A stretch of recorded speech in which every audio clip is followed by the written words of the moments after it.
नमस्कार मैत्रिणींनो, मी भारती पाटील आणि स्वागत आहे तुमचं आपल्या किचनमध्ये. तर आज आपण बनवत आहोत फिश फ्राय.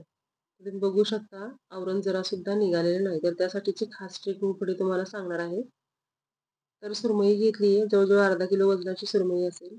कापून स्वच्छ 3-4 पाण्याने धुवून घ्यायची. पातळ पीसमध्ये अशी कट करून घ्यायची. प्लेटमध्ये पीस असे पसरवून लावायचे आणि वरतून मसाला टाकायचा. त्यासाठी पाव चमचा हळद घेतली आहे, 1 चमचा गरम मसाला, 2 चमचा धने पावडर, 2 चमचे लाल तिखट घालायचं, चवीनुसार मीठ घालायचं आणि फार काय तामझाम करायची गरज नसते. पीस असे पसरवून लावायचे, ठेवायचे आणि वरतून सगळे मसाले घालायचे. अर्ध लिंबू पिळून घेऊया आणि आता शेवटी आपण घालणार आहोत अद्रक, लसूण आणि कोथिंबिरीची पेस्ट. तर अद्रक, लसूण, कोथिंबिरीची पेस्ट 3 चमचे घालणार आहे मी. तुम्ही तुमच्या आवडीनुसार कमी जास्त करू शकता. आणि तुम्ही हे सगळे मसाले एकत्र करून याची पेस्ट करून पण नंतर आपण ह्या कट करून घेतलेल्या पीसना लावू शकतो. तर बघा अशा प्रकारे मसाला सगळा लावून घ्यायचा आहे व्यवस्थित. आणि मसाला लावल्यानंतर सुद्धा 10 मिनिटं याला असंच मुरवत ठेवायचं. 10 ते 15 मिनिटं ठेवलं तरी सुद्धा चालेल. खूप छान मसाला मुरतो आणि चव सुद्धा खूप छान येते.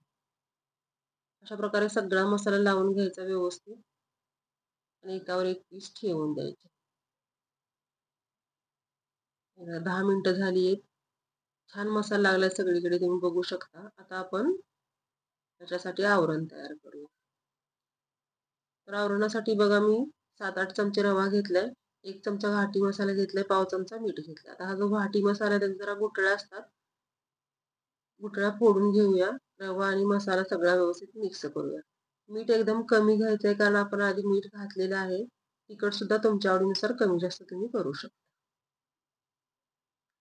व्यवस्थित मिक्स करून घ्यायचं रवा आणि तिखट आणि पीस असे व्यवस्थित ठेवून लावून घ्यायचे दोन्हीसाठी.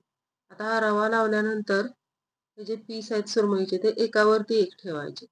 म्हणजे रवा छान चिकटतो आणि तेलामध्ये सुटत नाही.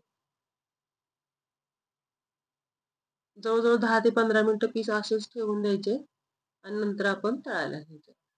जरा सुद्धा याच्यावरचा रवा तेलामध्ये पसरत नाही किंवा निघत.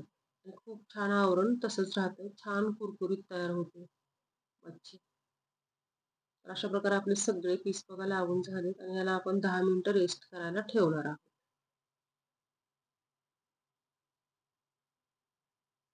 तुम्ही बेसन लावा किंवा रवा लावा. कोणतंही आवरण तुम्ही लावणार असाल किंवा तांदळाचं पीठ लावा. हे सगळं लावल्यानंतर 10 ते 15 मिनिटं असंच ठेवून द्यायचं एकावर एक तुकडे. तर गॅसवर त्याचा तवा ठेवलाय मी. हा लोखंडी तवा आहे उथळ. गॅसची फ्लेम स्लो करायची आहे. तेल गरम झालं की त्याच्यामध्ये एक एक पीस असं ठेवून फ्राय करून घ्यायचं. तर तेवढ्या तेलामध्ये 3 पीस बसलेत आणि ह्या 1 चमचा तेलामध्ये सॉरी 1 पळी तेलामध्ये आपले सगळे पीस फ्राय होणार आहेत. आणि हे बघा आवरण जसं तसं आहे. रवा जरा सुद्धा तेलामध्ये फसलेला नाहीये. अशा प्रकारे उलटी पलटी करत सगळे पीस तळून घ्यायचे आणि तव्याने साईडला ठेवून द्यायचे. आता त्याच्यामध्ये तेल एक्स्ट्रा असतं ते सुद्धा निघून जातं आणि पीस छान कुरकुरीत होतात स्लो गॅसवरती. हे बघा अशा प्रकारे तेल पूर्ण त्याच्यातलं वितळलं जातं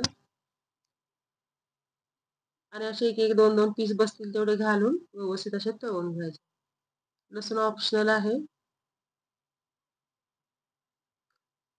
आणि सगळे पीस आपले तळून झालेत बघा. तुम्ही बघू शकता तेलामध्ये जरा सुद्धा रवा फसलेला नाहीये किंवा आवरण निघालेलं नाहीये. तर त्यासाठी एकच ट्रिक म्हणजे रवा लावल्यानंतर 10 ते 15 मिनिटं पीस एकावरती एक ठेवायचे. जरा सुद्धा रवा तेलामध्ये पसरत नाही. रेसिपी आवडली तर तुम्ही सुद्धा करून बघा. चॅनलला सबस्क्राईब करा, लाईक, शेअर आणि कमेंट करा.